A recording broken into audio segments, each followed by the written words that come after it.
सुभाषराव पडोळे. माझ्या शाळेचे नाव सरस्वती विद्यालय सायखेडा धरण. मी आता 6वीमध्ये शिकते. माझा विषय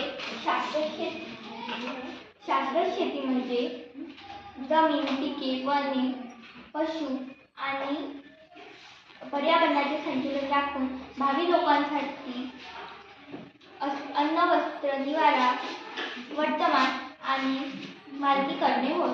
शाश्वत शेतीचे तत्व: जमीन व्यवस्थापन, जमिनीची धूप होणे आणि सुपीकता टिकवून ठेवणे होय. 2.